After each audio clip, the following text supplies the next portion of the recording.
Okay, this is video 2 of week 6.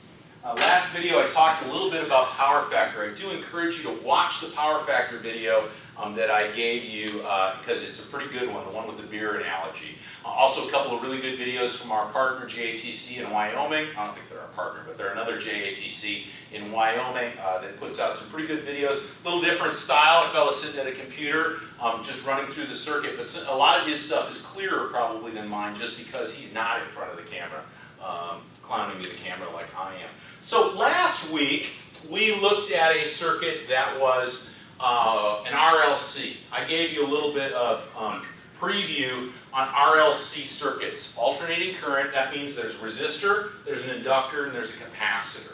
And we did a parallel circuit. And like all parallel circuits, it was a current divider. And if it's a current divider, the Pythagorean relationships are in the currents. That's a really easy way to remember it. What kind of divider is it? That's where my Pythagorean relationship is. So if saying that, if I was to draw on the board, and I'm shooting from the hip again, you guys, if I was to draw on the board a series circuit that had a capacitor, a resistor, and an inductor in series with each other. Now I know they're in series with each other because there's only one current path, right? Some of you brainiacs might say, well, there's not even one current path because the current can't actually go through that. We say it goes around that, but really what it does is fills up one side and then it unfills from the other side. But the way we model it, we think of it as current going through that capacitor, going around that capacitor is what some of the brighter people have said. Let's go ahead and throw some numbers at these so that we can move forward. I'm going to make this simple like I try to always do in my demonstrations. I'm going to say it's 100 volts, it's 60 hertz because we're all electricians here in America. What else do I need to tell you? It's obviously AC, because if it was DC, it wouldn't have a hertz rating. And I'm going to make some numbers here that work. I'm going to say this one is going to be 40 microfarads. Remember, farad is our unit for capacitors. Microfarads are millionths of a farad. So there's going to be 6 digits behind the decimal on this, and that 40 is going to be 2 of them, right? If it was 440, it would be 3 of those 6 decimals. People had some problems with that, but I think you guys have gotten over that. I'll just throw some nice easy numbers at this. I like 50 ohms. Seems like a nice round number. This guy seems like we've used 75 millihenries a lot. Again, Henry is the unit for inductors. If it's millihenries, then I know that this is going to be 0.075 henries, because a millihenry is 1,000th of a henry, and I get 3 digits for 1,000. If it was 5 millihenries, it'd be 0.005. 75 is 0.075.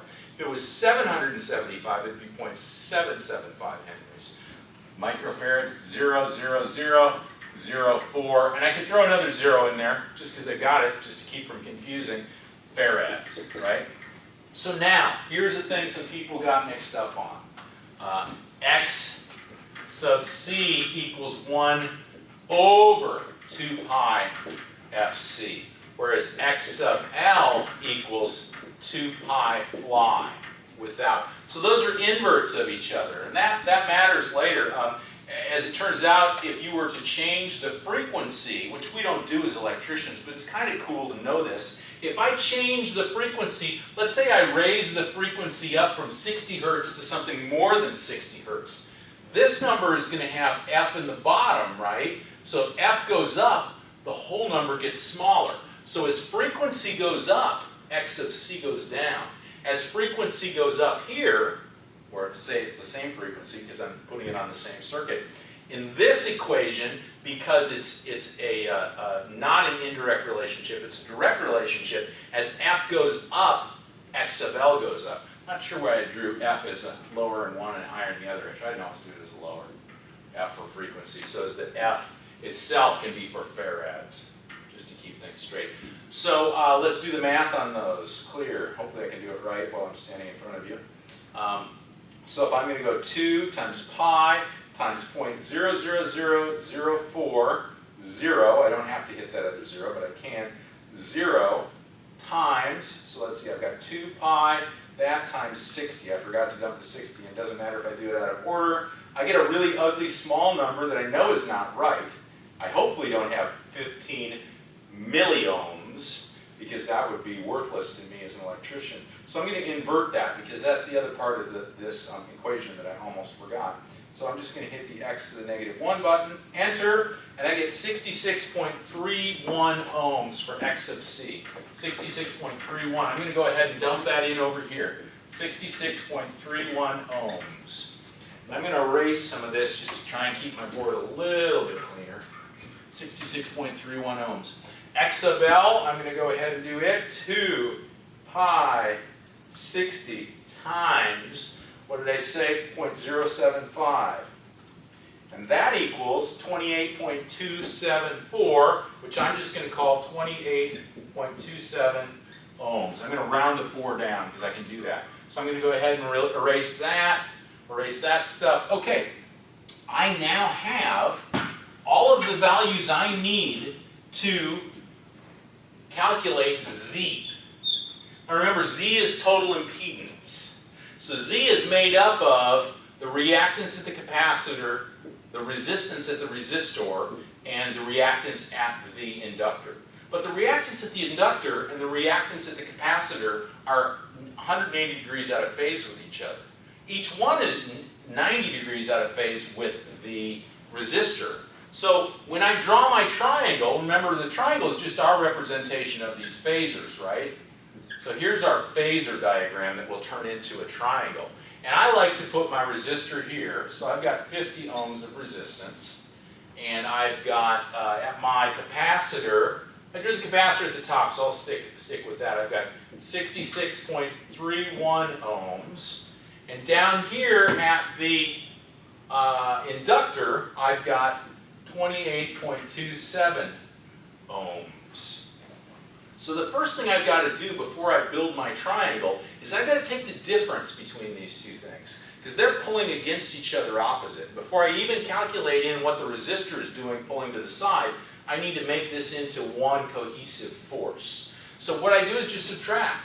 I go 66.31 minus 28.27. Let's see, 27 out of 31 is 04, right? 11 minus 7 is 4. Drop the 2, 2 is 0. 66 minus 28, well, 16 minus 8 is 8. 5 minus 2 is 3. I hope I did that right. 30, 40, 50, yeah, 66.31. 3804 ohms. Remember, these are all in ohms. Even though they're pulling in different directions, the force, the unit of that force is still ohms. So I've taken all of this, I've subtracted the one from the other, and I'm going to now make a triangle that instead of having these two things, this all goes away, and this becomes a triangle with 38.04 ohms there. And now I calculate my Z. So that might be a hint.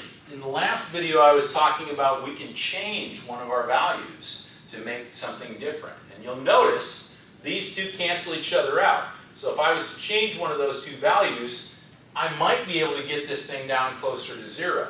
If my resistor, if my reactance at my inductor was similar to the reactance at the capacitor in a series circuit, I might have a much better power factor when I'm done. Remember, because this is the same triangle. We haven't gotten power yet, but this will be the same triangle. Let's solve for Z before we do anything else. So Z is going to equal the square root of 38.04 squared plus 50 squared. Remember, it doesn't matter which one of these. I could have done 50 squared plus 38.04.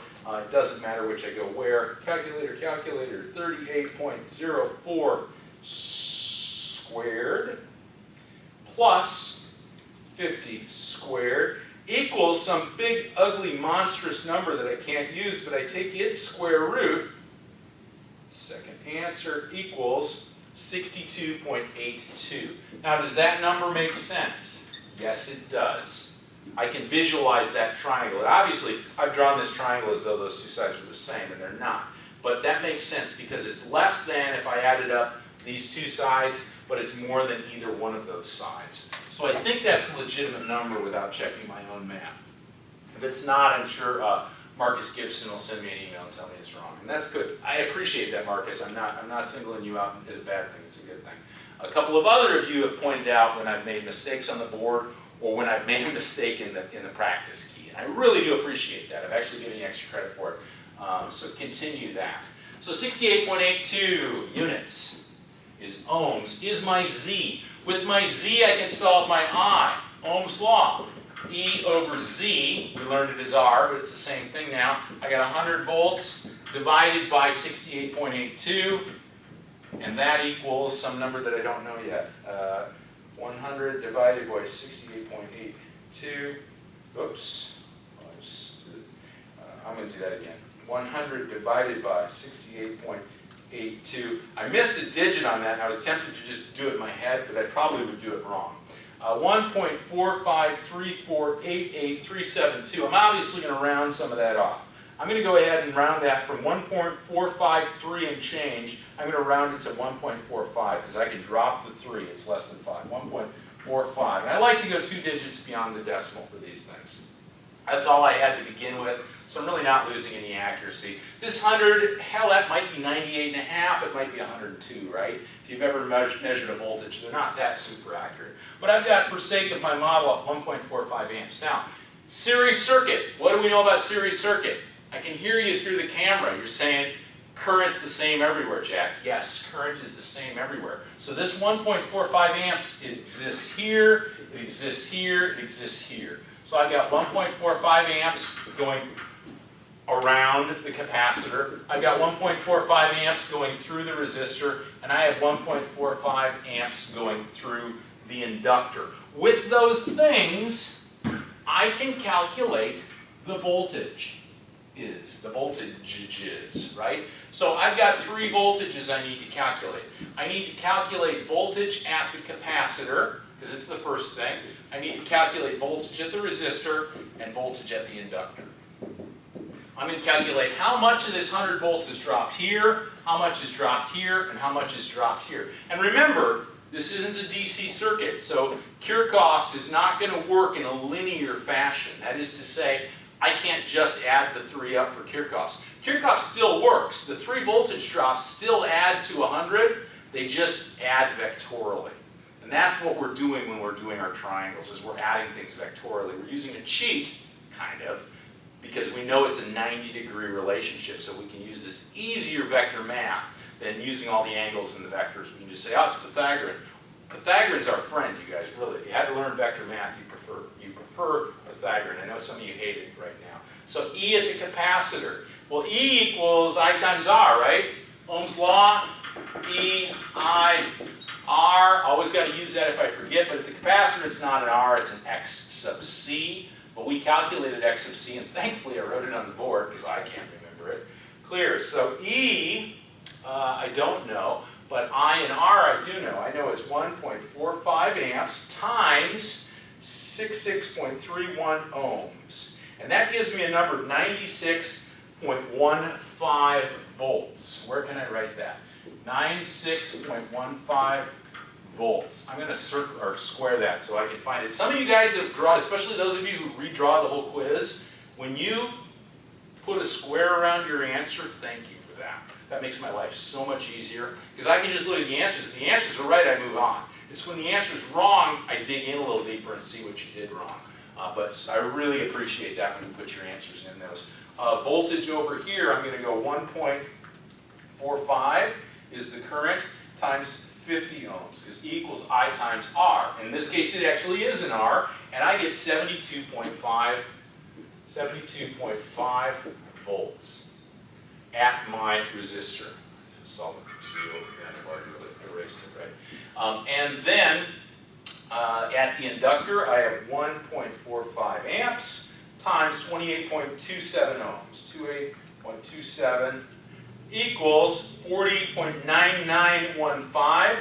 Can't round that up to 41. I got to stick at 40.99. I can drop the 0.15. So I get 40.99. What would happen if I rounded up to 41? Well, I'd be a little farther off. Wouldn't be the end of the world. I'd probably get a red mark from my instructor when he corrected my quiz, right? 40.99 volts dropped here, because that's what we're solving for, is our volts. Now, again, Kirchhoff would say add them up. If I add those 3 things up, I'm obviously way above a 100-volt source. So here's the crazy thing, is that I have 3 separate and different voltage sine waves if I measured it with an oscilloscope across each of these devices. I could model that as 3 sine waves. A couple of you gave me sine wave models when I just asked for current voltage with 3 of them on there. I wasn't sure what you were doing. But I could do that here, and they would be out of phase enough that it would always add to 100 volts. If I had those 3 sine waves, at any point on those, it would add to, I could plot a 4th sine wave, which would be my 100 volts. I'm not asking any of you to do that, I just want you to conceptualize that. What I am asking you to do is, because this is a voltage divider, it's a series circuit, I want you to do the triangle again. And the triangle on this one is to check to make sure that it adds up to E source, to make sure I'm doing it right. But remember, there's more to it than the triangle, because I've got this 72.5 volts from my resistor, but these two guys, 96.15 volts and 40.99, they cancel each other out. So my triangle is actually on that side is going to have 96.15 minus 40.99, and I am not even going to try that in my head in front of people. 96.15 minus 40.99 equals 55.16, which seems right, because that'd be one more than that with the 99. 55.16, well, 55.16 what? Well, volts. I have volts. I should have volts on all of these. So once I've done that, I've taken these 2 numbers. I'm going to make this a triangle again rather than this flag, just to keep my head straight. And I'm going to say I've got 55.16 volts, and that's my cumulative, that's my, what's the word for that? Absolute magnitude of my voltage. Because some of it goes up and some of it goes down with respect to itself. They pull against each other. This is what's left over when I take the one from the other. It's 55.16. Now, if I solve my E source, I'm going to have the square root of 55.16 squared plus 72.5 volts squared. And let's dump that through the calculator machine. 55.16 squared, there it is, plus 72.5. Hello, 5 squared. Wow, it's hard getting old when your eyes can't see in the dark. I've got these front lights set low, I already told you that. Equals. My father's an old man, he always says, stop me if I've already told you this story. And we never do, because we love to hear the story again.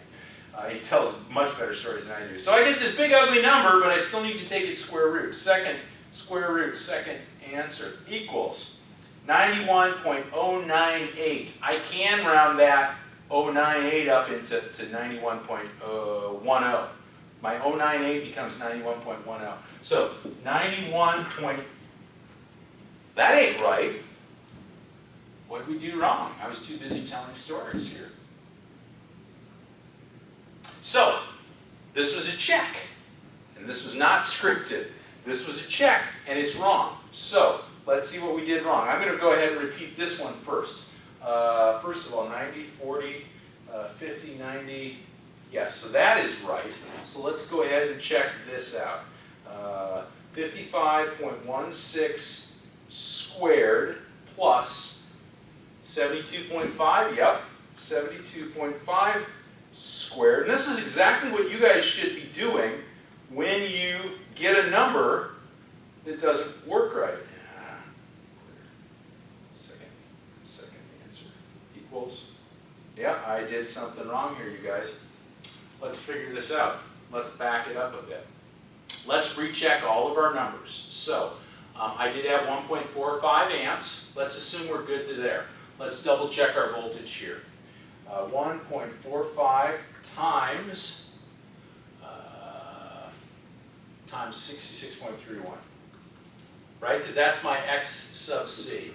Is 66.31 equals 96.1. Okay, that's right. 145. I got to go 1.45 times 50 equals 72.5. That's correct. Let's see here. I've got 1.45 times 28.27. That equals 40.99. Okay, so I did something else wrong. Maybe my current is wrong. How did I get my current? Well, I got my current by finding my Z, 68.82 ohms. And I used Z to find current. So let's backtrack even a little bit more. Maybe I screwed up on my X sub C or my X sub L. Clear. Let's see. My X sub C is 2 pi 60 times 40 microfarads, and that's going to be 0.000040 equals, big ugly number, invert that, x to the 1 equals 66.31. So I did that right. X sub C is correct. X sub L, 2 pi fly, and my L is 75 millihenries, so if I go 2 pi 60 times inductance, which is 0.075, equals 28.27. So I did that right. Okay, so let's double check our Pythagorean over here. I've got, or maybe even my subtraction. That would be funny, wouldn't it? Let's see, because I subtracted ohms from ohms here, didn't I? And I subtracted 66.31 minus 28.27 equals 38.04. So I did that right. 38.04 squared plus 50 squared equals 3,947, and then I need to take its square root. Second square root, no, that's not second squared. Second square root, second answer, 62.82 ohms. Okay, so I did that right. 62.82 ohms. Did I not use it when I solved for I? So I equals E over Z equals 100 divided by 68.82. So 100 divided by second answer equals 1. That's not what I got. My 1.45 is wrong. I have 100 divided by 68.82 equals not 1.45. It equals 1.5917. 1.59 amps. My bad. You see how we did that? It took us a couple of minutes, but we recovered. That's exactly what you have to do. And that's exactly what I just did. I'm not sure how I did that. We'll have to back up the tape and look at it. But let's go ahead and use 1.59 now. So, as a result, all of my voltages are wrong. Boom, boom, boom, boom, boom. Where's the voltage here? 1.45 is wrong. 40.99 is wrong. My I is equal 1.59 amps. So I have 1.59 amps here. Boy, I hope it works this time or I'll really look stupid, won't I?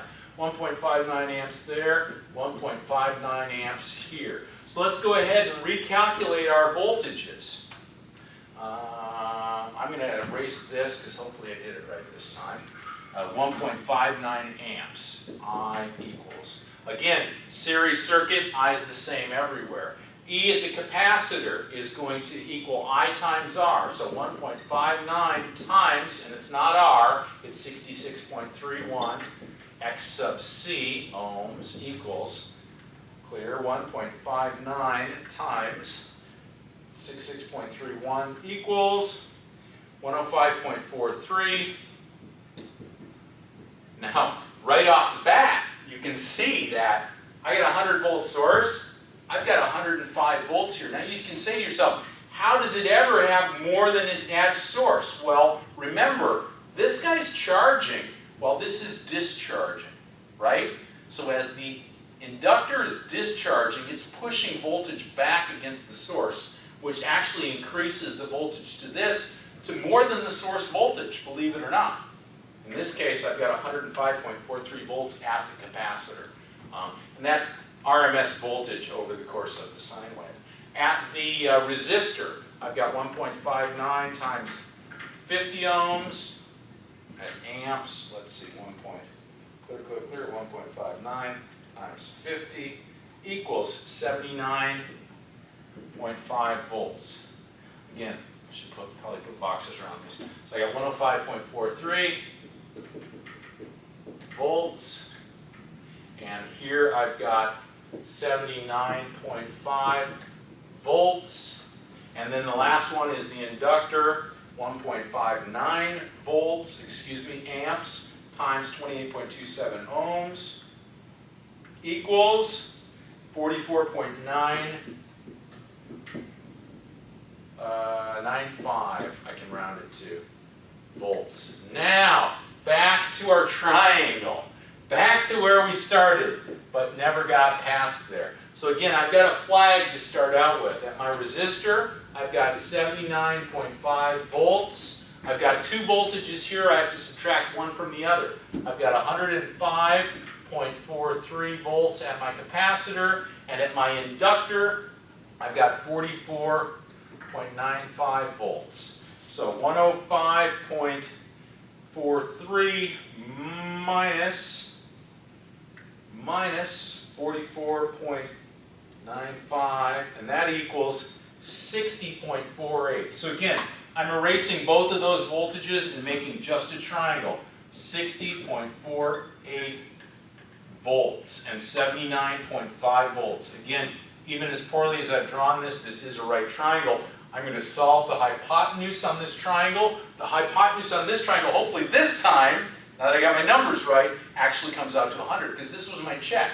This is a great, as stupid as I feel for making that mistake on the board, it's really good for you guys to see. This is how that check works. And if that check comes out wrong, you gotta back it up and figure out what you did wrong, because I'm certainly not perfect, and I've graded here, actually a couple of you are perfect, but most of you are not perfect. So 60.48, I have a couple of guys that have just turned in beautiful paper. 60.48 squared plus 79.5, and I say guy as gender neutral, guys and gals have turned in beautiful papers. 79.5 squared equals some big ugly number, second square root, second answer, equals 99.89, hallelujah, 99.89 volts. 99.89 is totally close enough to 100 to take into account my rounding errors. So my check worked.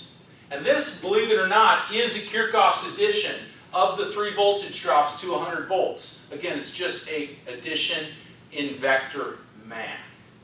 Now, I'm going to take a quick look at how much time I've got on this video, because I have no idea.